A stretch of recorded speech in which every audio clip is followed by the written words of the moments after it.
Hi, I am Peter and I am 35 years old. I am a businessman. I run an IT company which I started about 14 years ago with my buddy Roger. We offer customer relationship management system solutions to other businesses. We hit a rough patch at the start, but now the business is booming. It has become a cash cow, pulling in clients from all over the country now. Life's pretty sweet.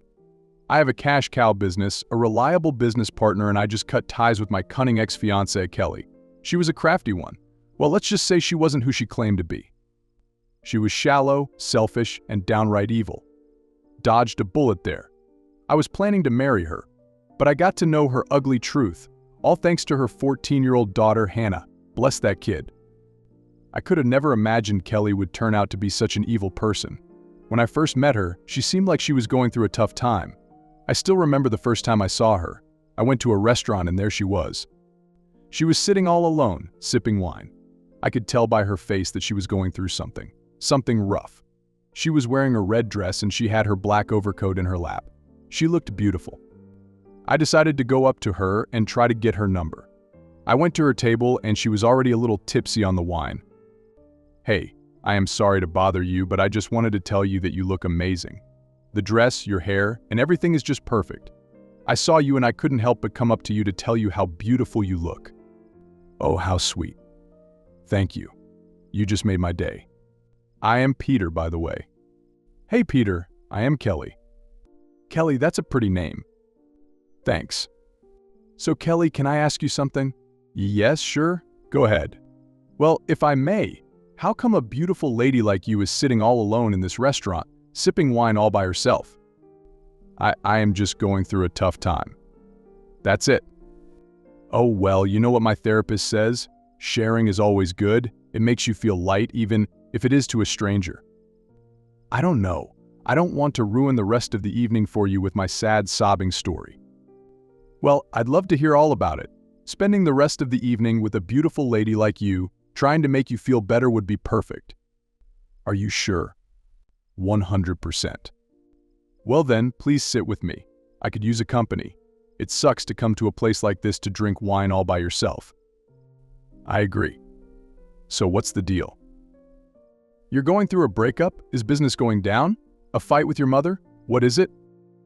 "I just went through a divorce a couple of months ago. I married my high school boyfriend 15 years ago when I was just 19. I also have a daughter who'll turn 14 next month. Sometimes it just feels too overwhelming. Will I be able to raise my daughter all alone? She does need a father figure in her life. My ex-husband, Jeremy, was an alcoholic. He used to beat me, so I left him. It just feels too much. The world is a tough place for a single mother, you know." "I understand. And let me tell you, it's completely okay to feel that way. Being a single mother and raising your kid all by yourself can be quite overwhelming, and you've been in an abusive marriage, which makes it worse. It's all right, Kelly. It's all right to be scared, to be concerned about your daughter, to question yourself whether you'd be able to do it or not. I know, right? It's too much. Life has been feeling like a burden to me lately. Let me tell you something else. My mother also raised me all by herself. My dad died when I was just 4, and then she had to raise me all by herself. She tells me that back then she was so scared of how everything would turn out. And you know, she used to think that I'd probably grow up to be a criminal or something if she didn't raise me right. But that didn't happen. She believed in herself that she could do it, and she did a pretty good job. I am a successful businessman, and now I am taking care of her. So I'll tell you this, it'll be scary for you, but just keep at it and you'll do a good job." Wow, that was something. Your mom sure did a pretty good job raising you. And you'll do it too.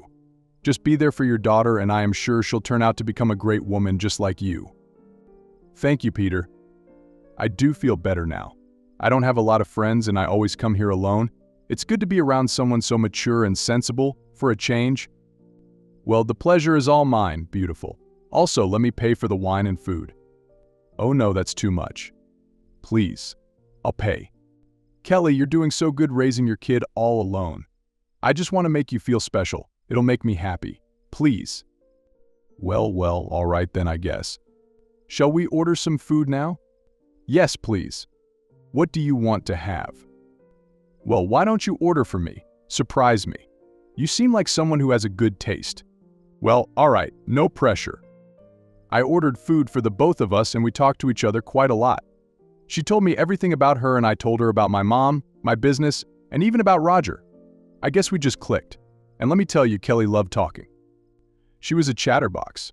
At that moment, I felt like she just needed someone to share all of this with. I felt like she needed someone in her life. After we were done with food and wine, I escorted her to her car and we exchanged numbers. But she gave me a little peck on my cheek and told me that she would love to have dinner with me again. I told her I would call her. It was such a great day. I had just met a beautiful lady and I just brightened up her day. And now she wanted to meet me again.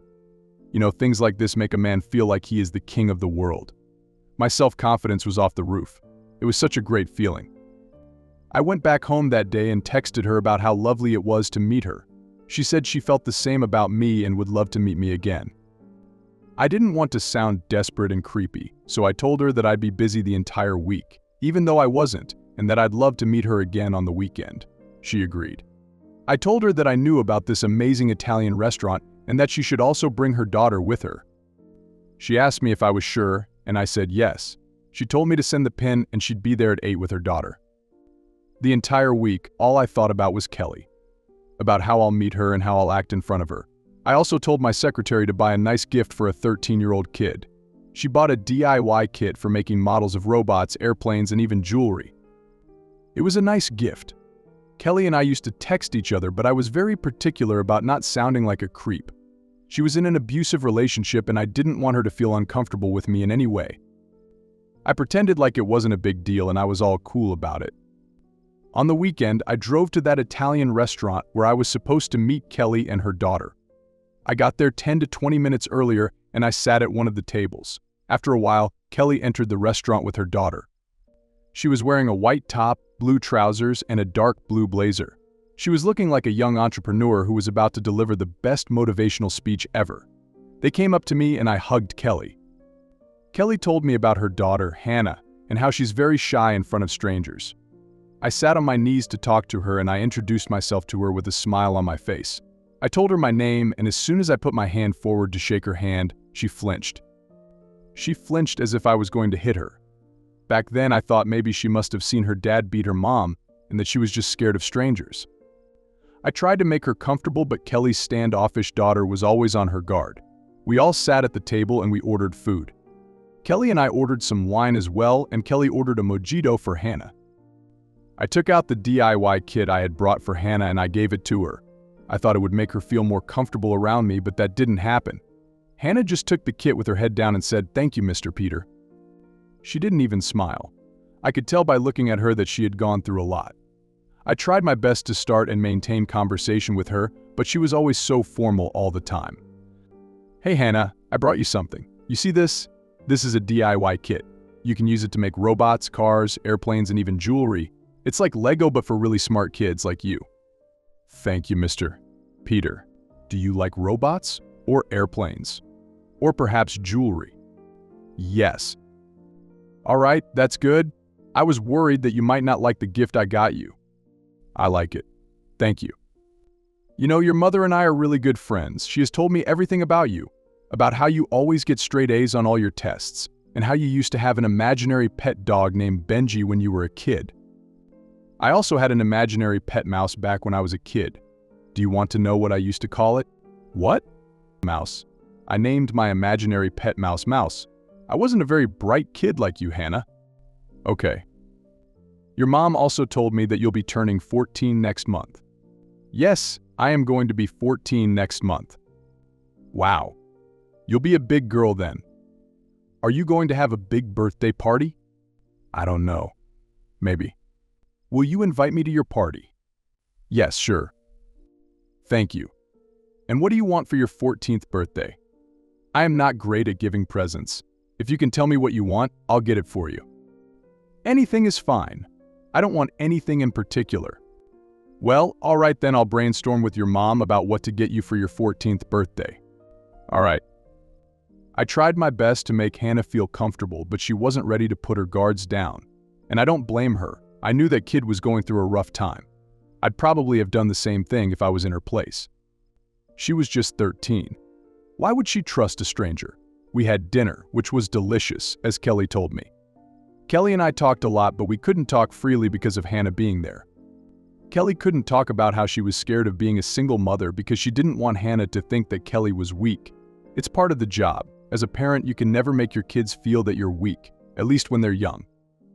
I can't tell you about Hannah, but Kelly and I had a great time. We loved spending time with each other. After the dinner, we started going out on dates once or twice every week. Sometimes she brought Hannah with her to the dates, and eventually after 4 or 5 meetings, Hannah started to see me as a friend.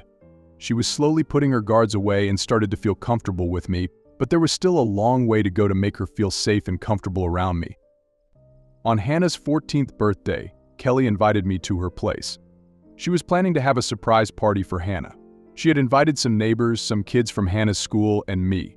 I knew by that time that Hannah loved listening to music. She always had her headphones on. So I bought her a ukulele as a birthday present. I thought that the ukulele would be a great gift for a 14-year-old girl who loves music. It is easy to learn, play, and handle. I didn't know if Hannah would like it or not, but I felt like it was quite thoughtful. All of us were in Kelly's apartment when Hannah came back home with her babysitter. As soon as she came in, we all screamed surprise and we popped balloons. At first, she was startled to see so many people, but after a few moments, she realized that it was a surprise party for her birthday. She was happy to see us all. We cut the cake and we all gave Hannah her present. Kelly had told me on one of the dates that she wasn't a very good cook, so we had decided that we would order pizza, spaghetti meatballs, and some pasta from the same Italian restaurant where I met Hannah for the first time. Kelly told me that Hannah loved the food there. I had already called the restaurant and ordered the food. The food was on its way.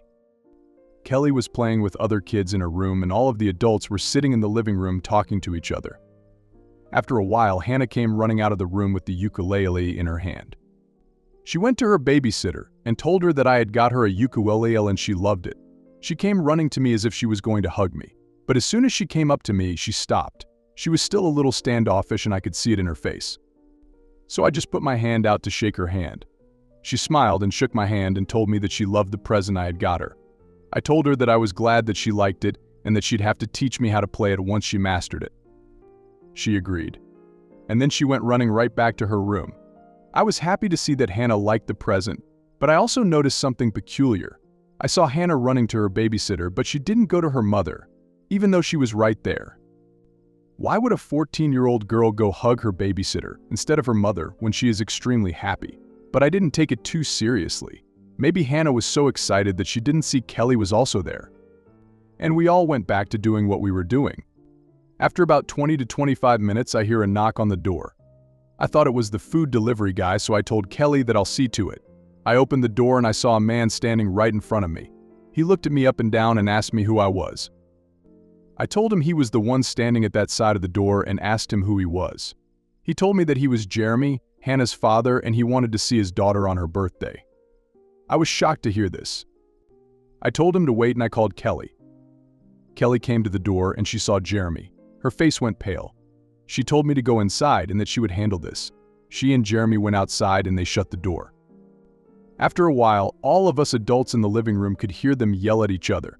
We could hear them yell, but we couldn't understand what they were saying. Their yells were getting louder and aggressive, so I went outside to check up on Kelly. I went there and Jeremy looked at me with rage in his eyes. Is everything all right? It's none of your business. Calm down, Jeremy.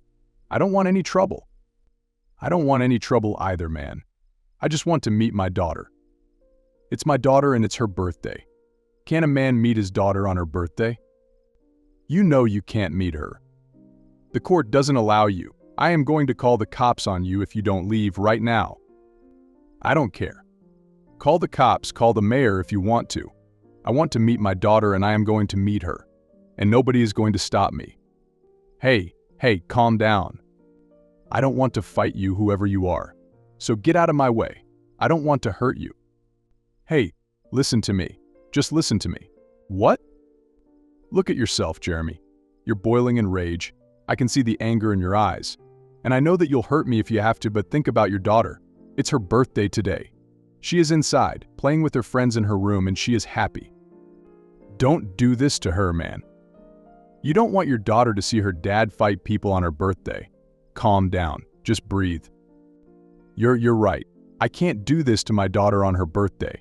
But I want to meet her. She's my little girl. I understand, Jeremy, but you can't. You're not allowed to. If you do, I'll have to call the cops, and I don't want Hannah to look at her father wearing cuffs on her birthday. But I'll tell you this, have you brought something for her? Yes. It's not much, but Hannah and I used to go to this candy store and eat this candy. It's not much, but that's all I got for her. Here it is. It's her favorite. Lemon sour flavor. She says the sourness punches her. That's very thoughtful of you. Give it to me and I'll give it to her. I'll tell her that her dad got this for her. Will you do that? But Peter. Kelly, it's all right. He's her father. He's not going to meet her today, but we have to give his present to Hannah. But it's going to be all right, Kelly. All of us in the living could hear you guys yell and fight. If you keep fighting, Hannah and the other kids will also hear you scream, and I don't want Hannah to hear you guys fight. I guess you're right. Here, Jeremy, give it to me. You tell my little girl that her daddy loves her and that he will meet her soon. I will. Also tell her that her daddy wishes her a happy birthday. I will, Jeremy. I will. Jeremy gave me the candy and he went away. Kelly thanked me for handling everything so well. She also asked me not to give that candy to Hannah, but I could see the grief in Jeremy's eyes and I told her that Hannah should have this candy. It's not much, but it would make her feel that her dad cares about her. After a little persuasion, Kelly agreed to give the candy to Hannah. I gave the candy to Kelly and we went inside. I saw Kelly go up to Hannah and tell her that her father had sent the candy for her. As soon as Hannah heard about her father, her eyes lit up. She was begging Kelly to let her meet him, but Kelly told her that he had already gone away. He just came here to give her the candy. Seeing all of this had me in doubt. If Jeremy was so abusive, why would Hannah be so happy to hear his name? Maybe she was missing her dad too much, or maybe there was more to the story. I was thinking about all of this, and that's when I heard another knock on the door. I went to open it, and it was the food delivery guy. I took the food and paid him, and I forgot about everything. All of us had dinner, and it turned out to be a pretty good birthday party. Kelly and I dated for 4 months, and then we decided to get engaged. I proposed to her on one of our dates, and she said yes. After a month of our engagement, I suggested that Kelly and Hannah move in with me in my place, and they agreed. They vacated their apartment and moved in with me. Hannah was still a little, let's just say, distant to me. I couldn't understand what I could do to make her accept me.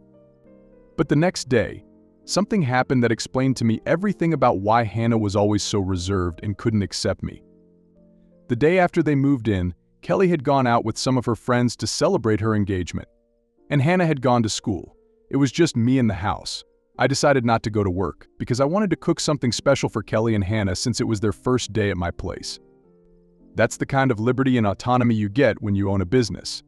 I decided that I would make some burgers, fries, and lasagna for all of us.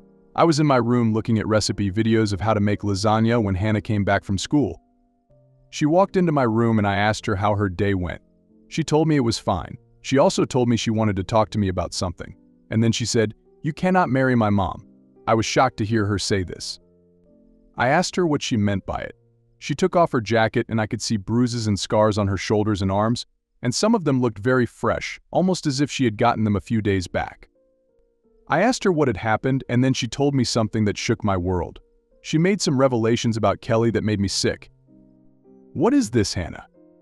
How did you get all of these scars? That's what I've been wanting to tell you. You can't marry my mom. She is not a good person. What do you mean? She beats me, sometimes. What? Does she beat you? Yes. I know she told you that Dad used to beat her, but it's not true. Dad is a good man. He never once in his life has laid a finger on me or Mom. Mom is a liar. She lies to everyone. Wait, what? I don't understand. You see these marks on my arm? They're fresh. Mom beat me a couple of days ago when I told her I didn't want to move into your house with her. I wanted to be with my dad. Wait, let me get a first aid kit. These look very fresh. Do they hurt? Yes, sometimes. But it's okay. It's better now. It'll heal in a couple of days. I am so sorry that you have to go through all of this. I know you're a good man. But I miss my dad. I just want to be with him. So your dad is not an alcoholic and he wasn't abusive?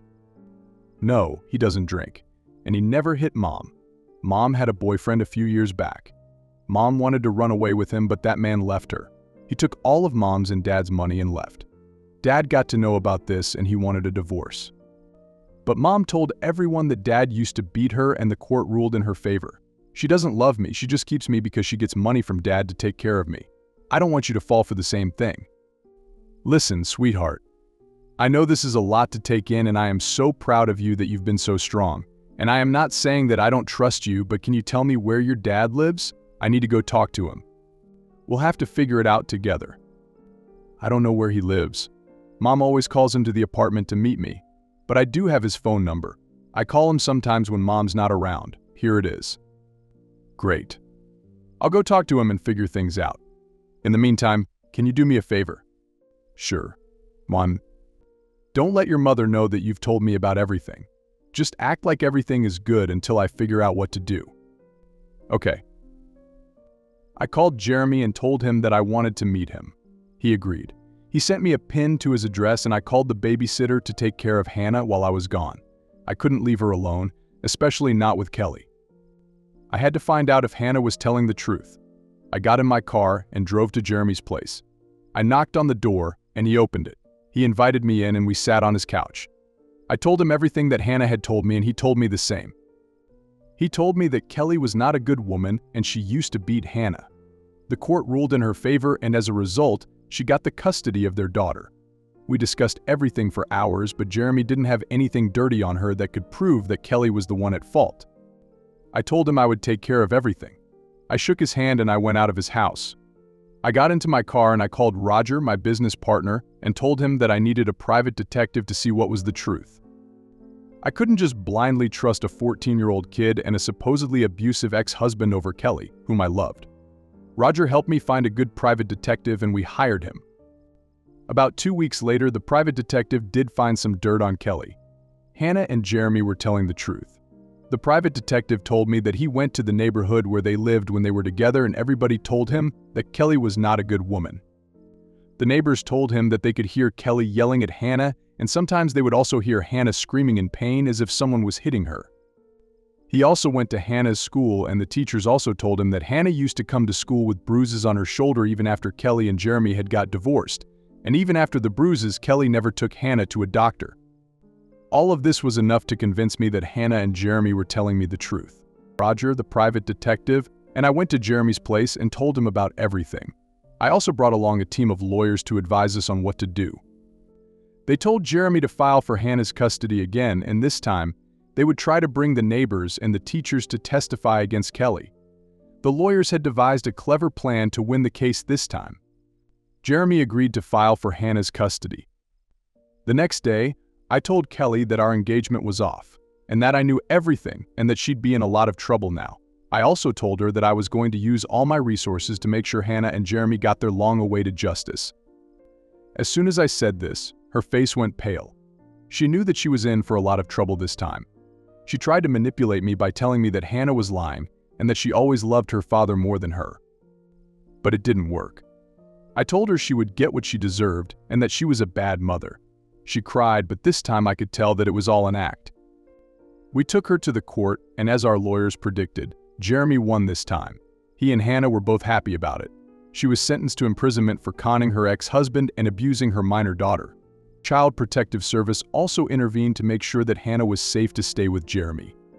After around 2 months, they declared that Jeremy could provide a safe and providing home for Hannah. It has been 7 months since all of this has happened. I went to Hannah's 15th birthday party, and she seemed so happy to be with her father. She has also learned how to play the ukulele and told me that she would teach me soon. I care about that kid a lot, almost as if she is my daughter. She has been through a lot that no kid should ever go through. I am happy that Jeremy and Hannah got justice. And as for Kelly, she's still in prison, serving time. She thought she would get away, but Hannah was way braver and smarter than she could have ever imagined. Hannah saved me and Jeremy, and she was just 14 when everything went down. I am so proud of that little girl.